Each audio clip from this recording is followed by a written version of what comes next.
Hi everyone, this is Deb with Dahlia Designs.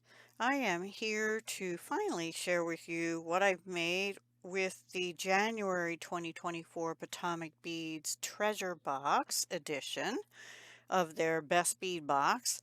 They have another edition and that is called the Kit box, which is very confusing to me, but basically it has I think around two to three pattern type kits in it each month. Anyway, the link for all of them will be provided down below, or basically to their main website, and then you can just go to kits or subscription kits or something like that it's called, and look at all of that information for yourself. If you could, if you're interested, please use that link. It lets them know you came from my channel, and they might let me continue in this program if I so choose and they so choose.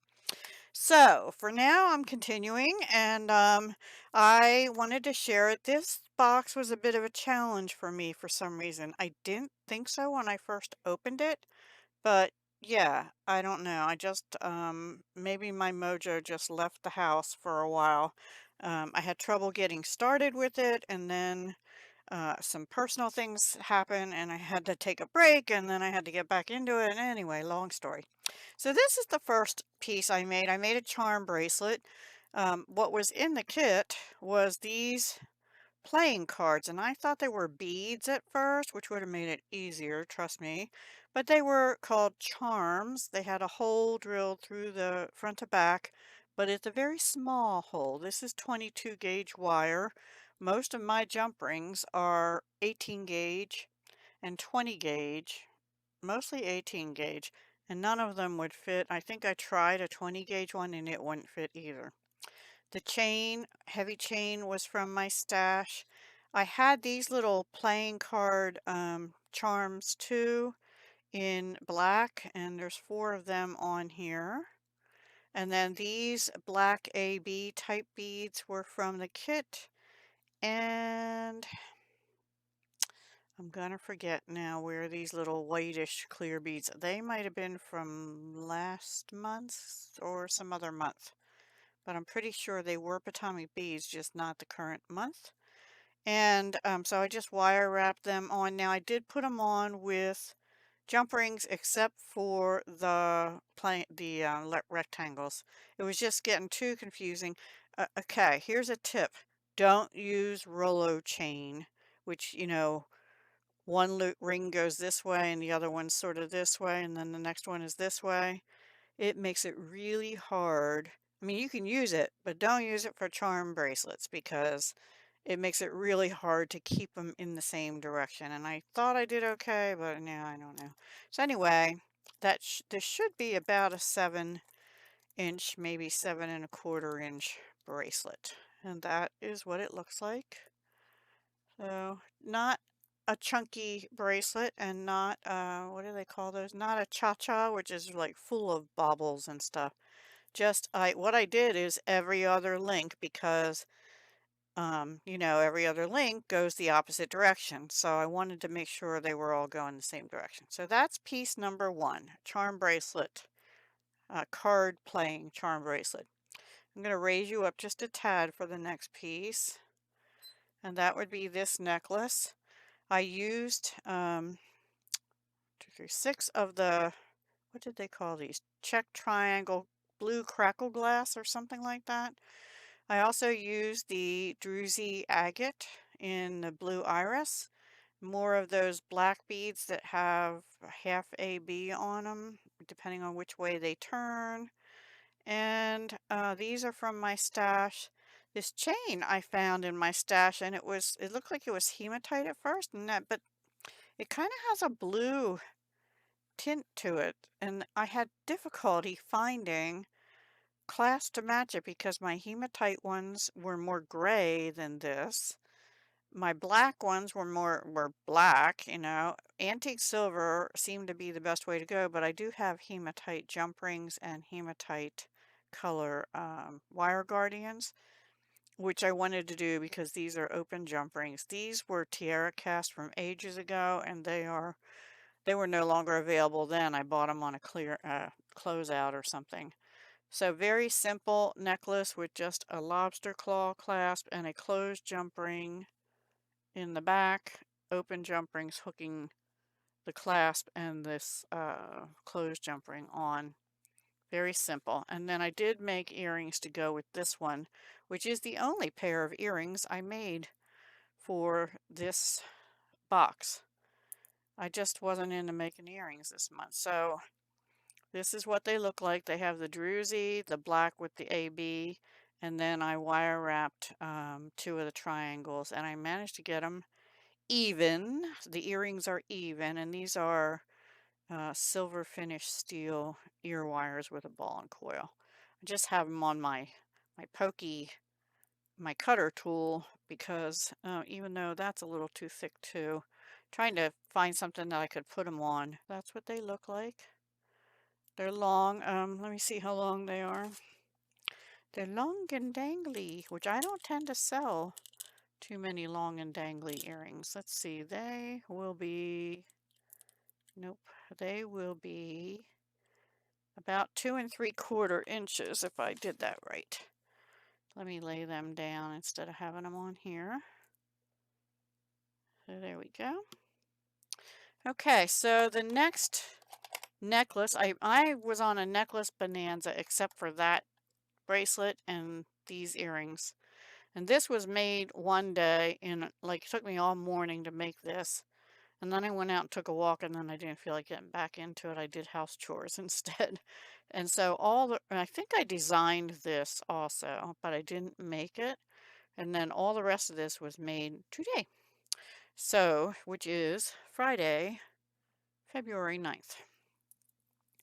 This is the next piece. Now, I'll tell you some of these things, and you'll see that in the next ones too. Some of these things were from my stash, so let me tell you what was from my stash and what was in the kit. This is from the kit. All the little, anything like little flat rondelles in here, those were on a strand in the kit. These were in the bead mix in a kit, as were these larger, all these larger faceted rounds. Those were all from the bead mix in the kit. The clear ones back here were on a strand of black and clear, but I only used the clear in this necklace. These were from my stash. They came off a strand of that was a mix, and they're like a black with sort of a taupe color. There's a golden color too, but this is more taupe, and a clear. But these little silver flower bead cap things, those were in the mix. And this is like a little spiral bead, and these two little round beads, those were in the mix. Any eye pins, jump rings, or head pins were all from my stash. Here's another one of the clear beads in here. I did use, I think, 4 or 5 of the blue seed beads, but they're under this bail, which was from my stash. And I put 2 of these little beads like these here from the bead mix next to it to hold it together, and then I did the pattern. So basically I have the faceted rondelles from a strand all the way up, but I was missing something. I wanted to tie in more of this gray. I love this disc. I have another one. So I thought, oh, I know I have gray marble. Let me look there. I didn't have any rounds in gray. I only had like teardrops in something that would be close to this color. And I know it wasn't white, and I needed something with some size, so I found these. They said they were glass, but they felt more like plastic or acrylic, so I'm not sure.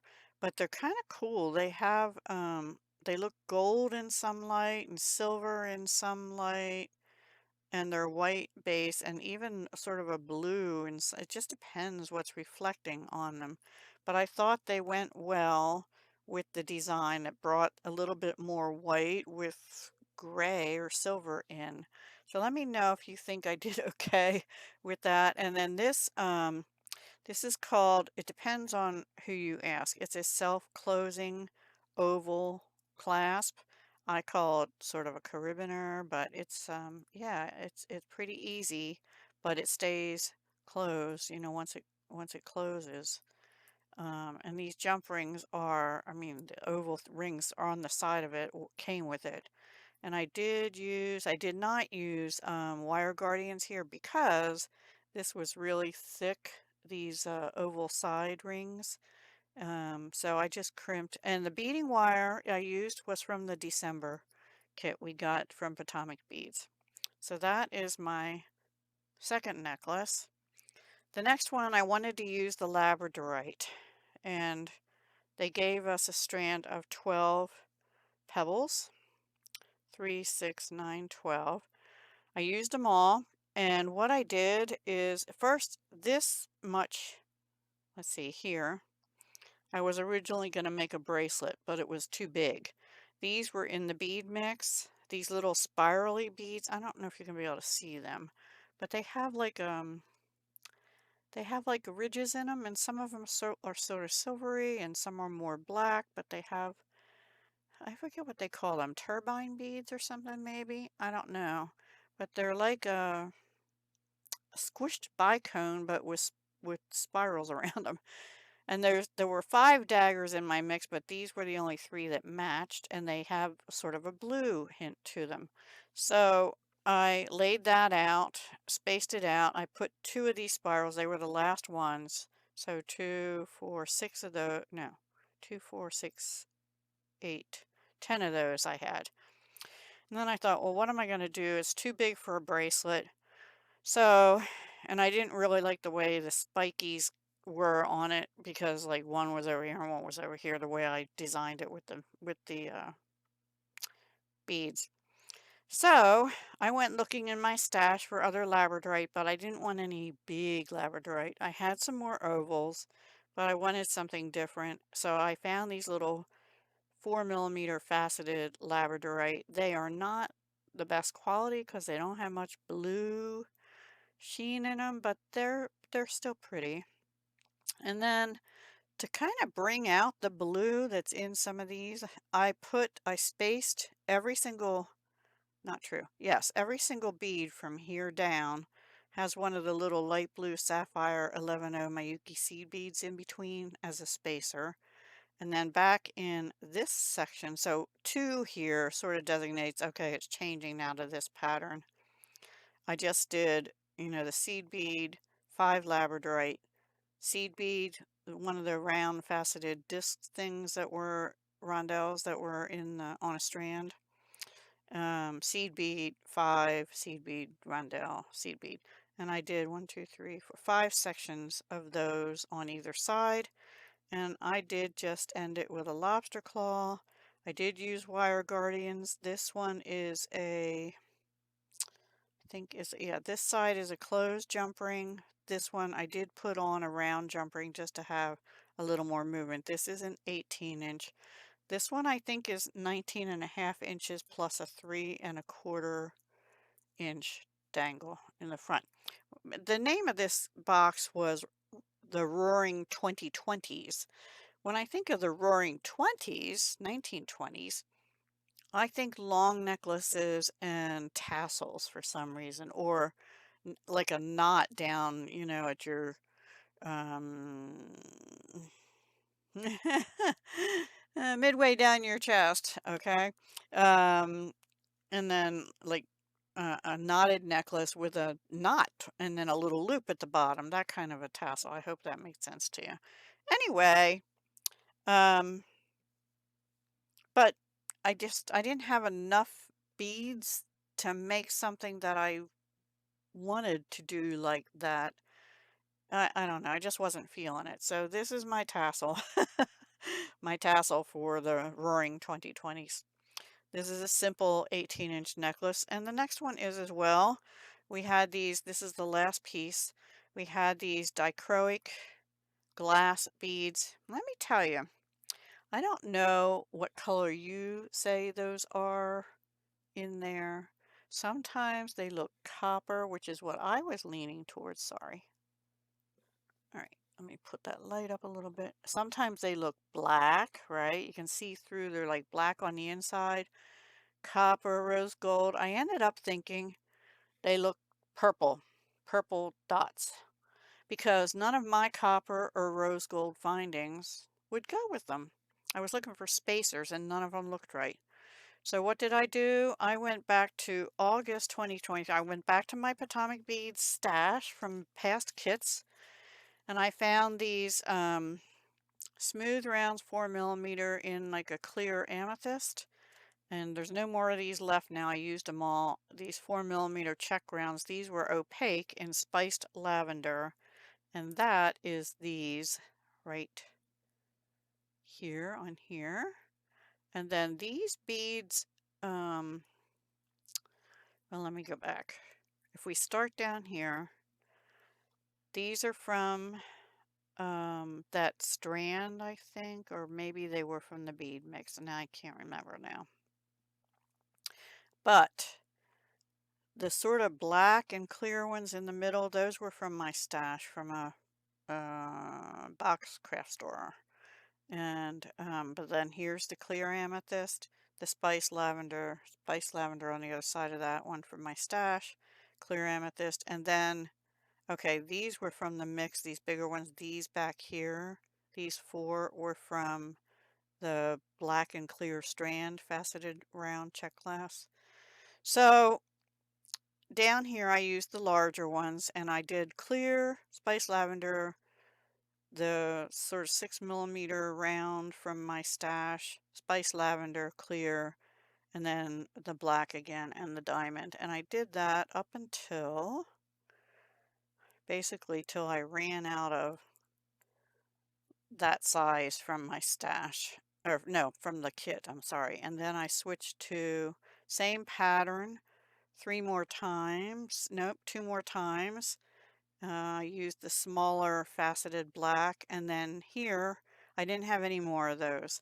So, and I didn't have any more spice lavender except those two. I had more of the clear purple, but they didn't look right, so I just used 5 of the 6mm from my stash. And depending on how you turn them, they're gray, clear, black, and they can have like a coppery look to them too. So anyway, I thought it was interesting. That one's growing on me. That's also an 18-inch necklace with a copper lobster claw and wire guardians. And this is an open jump ring, but I think it's a 16 gauge, maybe 18.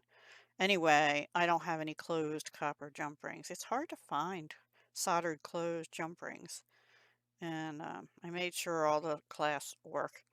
So that's it, just simple stringing on 4 pieces. Well, this one has stringing plus some chain. Doesn't that chain look blue? It's supposed to be like antique silver or hematite or something, but it, yeah, definitely looks blue. So I thought that went good with the blue, the blue triangles. Um, yeah, I just don't have the patience anymore to do a ton of this kind of wire wrapping through with top drilled beads, and we got a lot of top drilled in this box. There's so many things I didn't use. I'm gonna lay this one down too, because I've got to get this a picture taken and get it to Potomac Beads too. I'm behind, of course. And I'll be working on February soon, but I have to work on something else next. And let's see. So I have a lot of seed bead left. I only used a tiny bit from at the very top. These are really pretty color, by the way. I still have a lot of dichro glass left. I still have this much of the bead mix left, and all those blue ones are 2-hole, I don't know what they're called, 2-hole beads. And somewhere in here, well, hang on. These are all I have left of those black with sort of a gold or copper on them. It's not like a real AB. Anyway, I have a lot of those left. They were on a strand. I still have this many of the black AB beads I used in the bracelet and the first necklace. And I think these were from I have 2 clear off the strand that had the little black ones up here. that I used most of. Where did I use them mostly? I have no idea. Must be in this one. I don't know. Anyway, yeah, I only have, let me just see something. Okay, I lied. These black ones here were off the strand with the clear. I used a lot of the clear in this necklace. The black larger ones in here are from that same strand. And then these little ones were out of the bead mix. Okay, I did not use the angel wings this month because I just used them last month for some things. So these are pretty, but I just wasn't into it again. I still have some playing card charms. I have one more of these. I didn't touch these. Well, I did touch them, but I ended up not using them. The crystal briolets in metallic sky. Again, top drilled. You have to wire up something like that. I am surprised at myself I didn't use the ladybugs. I will eventually. I go back to the boxes. I thought about using the gumdrops on this necklace, actually, originally, where I had the first few of these. I originally had gumdrops, and I didn't like it, so I took them off. These are 2-hole. These are carrier beads that you can do peyote stitch around, and they would have been really pretty with the blue Mayuki seed beads, but I didn't. I didn't use these Pi Duo beads. I did use the Druzy agates, and that's what I have left. And I didn't use the dragon thread this time. I didn't use the earring post this time. And well, I can use this. I just haven't yet. So, yeah, there's a lot here to play with still. Um, So, I used to be, let's see how much I can use of the box. And now I'm like, no, let's just make some pieces that I'm inspired to make. And I'll put these in with my other things. And when I'm looking for something, I come back to it. That's how I do it now most of the time, unless I'm really, truly like, ooh, wow, and just get going on a roll. But, as you can see, a lot of stringing this time, just stringing and not a little bit of wire work here and on the bracelet, but nothing over the top. All right, everyone. Thank you so much for watching. Let me know what piece you like the best, if any. I'd love to hear what you have to say. Did you get this box and did you have fun with it? Did you have trouble with it? Let me know your thoughts. The next box, I will tell you, I'm a little more inspired by. So we'll see what I can come up with. I think I am until I get it out of the box and start playing with it. You just never know. So let me put this back over here. Take care, everyone. Have a great day, and I'll talk to you again very soon. Hugs, love, and peace.